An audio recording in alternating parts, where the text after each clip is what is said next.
Hello everyone, welcome to In the Trenches, Kroll's weekly threat intelligence briefing. Today is the 23rd of June and my name is George Glass. Joining me today from the threat intel team is Ryan Hicks and Ethan Afflery. As always, we'll be covering the most recent trends our threat intelligence team is witnessing in the trenches. So let's get into the situation report. Just one this week, and it's an update on the More Eggs campaign, which we covered, I think it was late last year, actually. KTA 032, also known as Fin6, has begun a new campaign using More Eggs JavaScript backdoor, which continues its theme surrounding fake resumes leading to malware deployment. The actor engaged with organization recruiters, which led to emails containing a malicious domain, often containing the fake applicant's first and last name. The domain contains several defense evasion techniques to avoid automated analysis tools from scanning. The victim will be served with the lure alongside a downloaded zip file containing an LNK file, the common chain observed in previous More Eggs campaigns. The use of common malicious PowerShell commands are also used to execute base64 code, and Kroll remains confident in existing detections to detect those more recently observed More Eggs TTPs.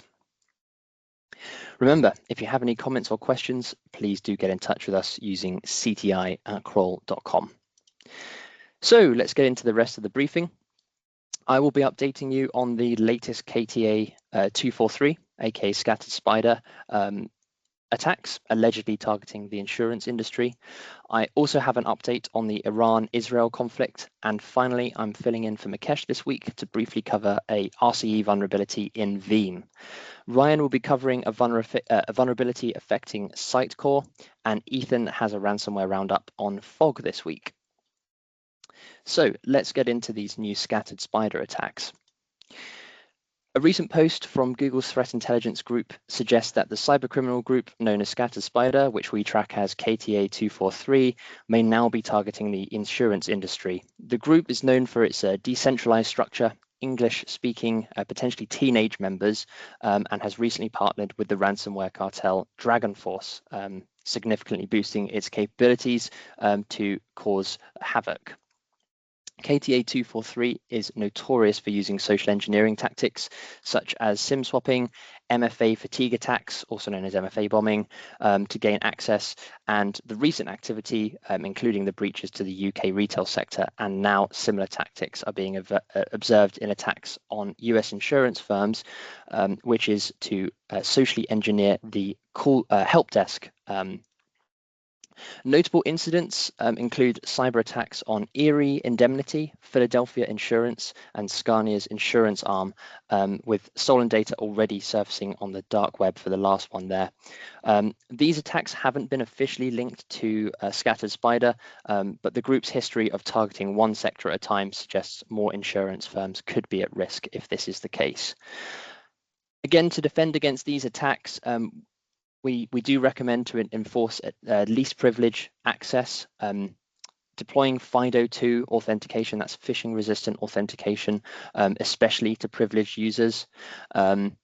Ensure that users, especially help desk employees, are aware of this threat and trained to identify the latest in social engineering tactics and techniques, and report suspicious contact and possible social engineering attacks. Of course, that also goes for information gathering. It doesn't necessarily mean that these guys have to use one call to complete their social engineering attack. Remember, you can always contact Kroll if you want to run these tactics as a purple team or as a TTX exercise as well. Next up, we're going to move on to the ever-evolving Iran-Israel conflict with a specific look at a cyber lens here. So the ongoing conflict between Iran and Israel has entered the cyber domain.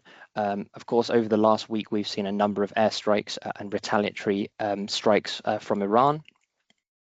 Since early June, cyber attacks have begun surging alongside military activity, with the most notable operation came from the Israeli-linked group Predatory Sparrow, which Kroll tracks as KTA 476. This attack launched a disruptive raid on Iranian financial institutions and their cryptocurrency reserves, burning up to $100 million in cryptocurrency, which also disrupted major banks. In apparent response to this, Iranian-backed groups initiated cyber attacks, including DDoSes, and the Iranian government initiated a nationwide internet blackout to prevent further intrusions and control internal dissent. 35 pro-Iranian hacktivist groups have launched widespread but low complexity attacks on Israeli infrastructure, and that includes the DDoS campaigns that I mentioned earlier, phishing, and other spoofed alerts.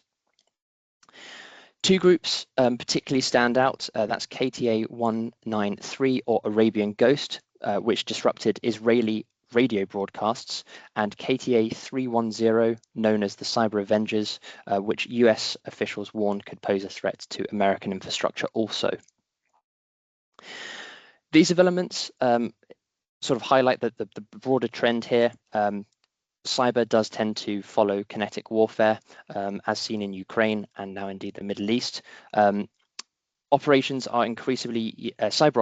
are increasingly used to complement some of the physical attacks and shape some of the outcomes from both of these sides. And so it's very likely that this will eventually impact organizations outside the region as well.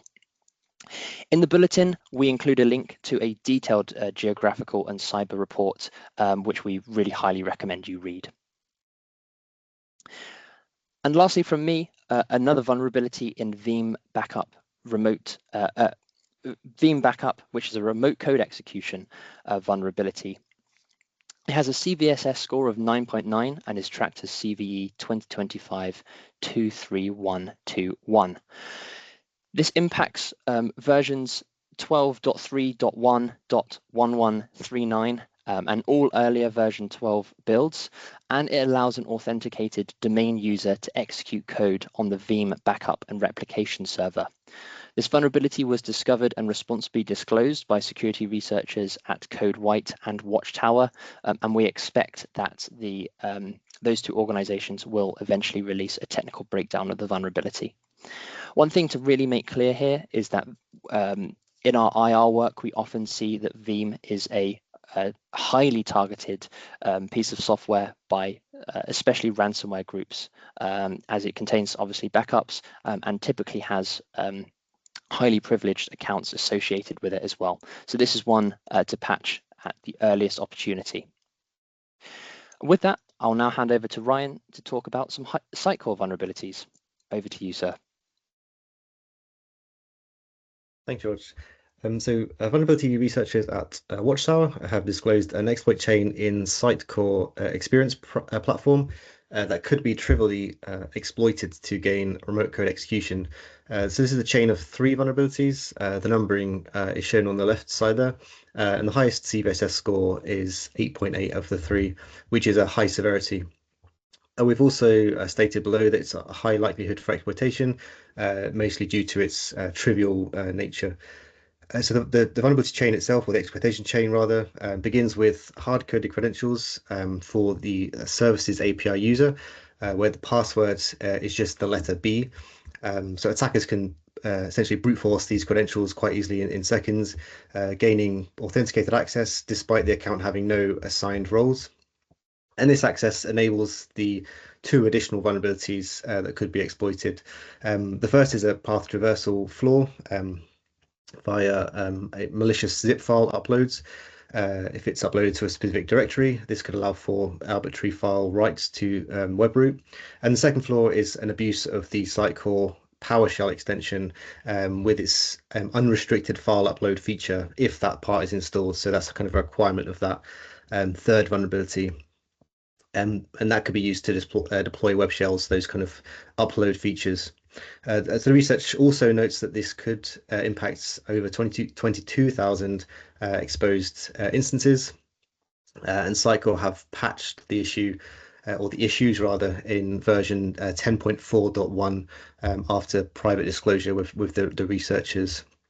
So recommendations wise, of course, upgrading to that particular version, so that 10.4.1. It's also recommended if there are any use of that particular product to audit for default passwords in that directory there, in case there's kind of any leftover part of sort of a default installation. So ensuring that any kind of passwords are changed following installation, as well as the patch. That's all for me. Back to you, George.